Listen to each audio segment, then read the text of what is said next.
All right, look, I'd finished a major in art. I wrote jokes, but that wasn't one of them. Um, I just finished a major in art, and I was sitting around my mama's house like all art majors do, just waiting for a lucrative career in painting to fall into my lap. And it kept not coming. And I'd been applying for jobs here and there and here and there, and things were starting to get a little real. And then one day the phone rang, and this woman on the other end of the phone said, "Hey, I run a children's theater company in Richmond, Virginia, and I happen to know that you are looking for jobs up here. We really need a male actor to be the star of a production." And I said, "Really? Tell me more." And she says, "Well, basically you will dress up in a gingerbread man costume, and you will drive around to kindergartens and daycare centers with a woman who will sometimes wear a fox costume, and you'll do an educational play, and you'll burst out of this plywood oven, and you'll escape from the fox, and there'll be a moral at the end of it, and the kids are just going to love it. What do you think?" And what I thought was, this is the stupidest fucking thing I've ever heard. So I accepted the job. Because a job is essentially a joke that you play on the world, right? There's two ways you play the game. And one is you do as little as possible and earn a ton of money and just keep saving it till the other shoe drops. That's kind of where I am right now. But the other game is that you do the stupidest fucking thing anybody has ever heard of, and you continue to receive paychecks for it on a monthly basis. And every day that you don't fall down and die is a day that you come out ahead. So I said yes. And at first, it was a dream job because I wore this ridiculous outfit with like fake raisins on the front of it, and I had an adorable little hood that snapped under my chin with like icing around here. And when I would burst out of the oven, the kids would scream. They would just go nuts. And I would run from the fox and kind of run around the theater and hide, and the little children would protect me from the fox with their little bodies. They would jump all on me, and they'd be so full of excitement and joy and just writhing around. It was like taking a shower in a basket made out of puppies. And it was just pure sunshine. And it was amazing. Men have just got it real hard in early childhood education because there's no way I can articulate how wonderful this joy was without sounding like a total fucking creep. And that plays in later. But it was just this pure, wonderful moment. I got to have it 3 to 5 times a day. And I'll take any laugh I can get. And if it comes from like falling on my butt in front of 5-year-olds, bring it. So that was pretty awesome. And then, when I would be at the bar at night, and I met this woman who I had this total crush on, and she said, "So what do you do?" And I was like, "Well,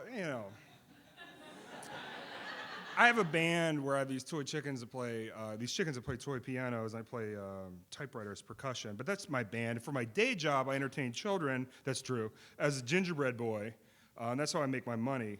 She's like, "Really? You work with little kids?" And I was like, "Yeah, I do. It's really magical." And she's like, "Aw." And it's like I'd taken that basket of puppies and said, "Would you like one?" And things were awesome for a while, but then, it ground on me after a while because I'm driving around D.C., Virginia, Maryland. I'm up in the van at 6 a.m., home at like 8 or 9 p.m. I can really only eat like road pizza and drink Mountain Dew, and the fact that my roommate worked at a bagel shop helped me make ends. I was eating an awful lot of poppy seed bagels at that time. And again, back to the men in early childhood education thing, like when a kid would fall down and like just face plant on the linoleum or whatever, you can't hug them and be like, "Buddy, it's gonna be all right." Because everybody is like, you have to be like, "I'm about to hug the child. I'm moving my hands, they're above the child's waist." Everybody totally thinks you're a pervert. And having that pressure really, really sucked. But what else really sucked is that daycare centers are just these germ factories, and these kids are just ramping their immune systems up very rapidly, and I got India sick at some place.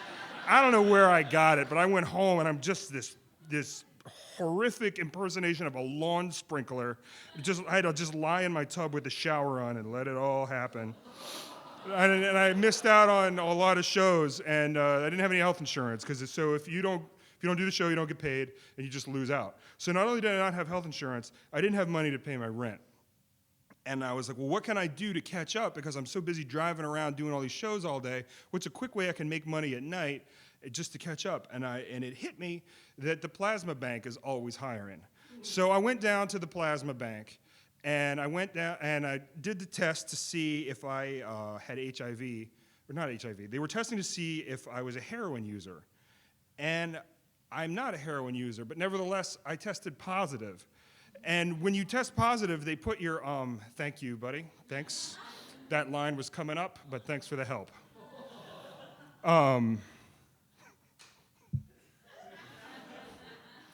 So yes, this gentleman has pointed out that the poppy seeds fucked up my drug test. And then when I'm in there giving blood, they run your blood through a centrifuge, and what happening is it would get clogged, and then it would just go and spit this big wad of blood up against the centrifuge. And I noticed I had these piles backing up in my arms, and my arms really, really hurt. And so I called the doctor to come over and take a look at what was going on in there. And she said, well, you're really dehydrated, probably from all that Mountain Dew, and there's a lot of lipids in your system, probably from all that road pizza, and the fat globules are backing up, and the blood won't go back into your arm. So it'll be okay. But I just had my arms are now covered with these massive bruises, and I work with kids, and it's not looking good. And then, finally, when I would run as fast as I can, to get away from the fox, the kids would cover you, and they'd get really excited. But then every time the fox said, "Where is he?" they would just sell you out. Every time. And I thought we had something. We had that moment. So that moment got deflated 3 to 5 times a day. And I suppose it's a sign of my coming burnout that I began to take it personally. I was like, you guys, come on. And then it just bugged me. I'm sick. I don't have any money. My arms are covered in plasma bruises. Everybody thinks I'm a pervert. It's just this hatred just built in me. And you don't develop relationships with little kids. You just see them as this, it's like somebody turns on this weird faucet that cries a lot and emits a lot of snot 3 to 5 times a day. And then I have to just swim around in it and then get out. I just started to hate them so badly. I was just like, I just want to get one of these little kids and just fucking kick them in the face. And then I'm doing a show one day, and all the kids are covering me, and I always had to make sure that I had a good runway so that and I'm just sitting there, the kids are covering me up, and I thought, it has come down to this. I have a degree in painting, and I'm in a lot of debt, and my whole way I support myself is by escaping from this sweaty woman in a fox costume. And I finally have the runway, and I'm getting up, and I'm getting ready to run, and I'm going good, and right then a kid crawled right in front of my knee, and it just goes, like right in the eye socket. Just, when you can hear it, and it's that wet, thud smack, and he spins off when they shoot off one wing of a TIE fighter, and he's just like that, and it felt awesome. It felt so good for 15 whole seconds, because finally I'd struck back at this oppressive force, and I was sure that he was like a representative, and every small child from then on was just going to know, but no.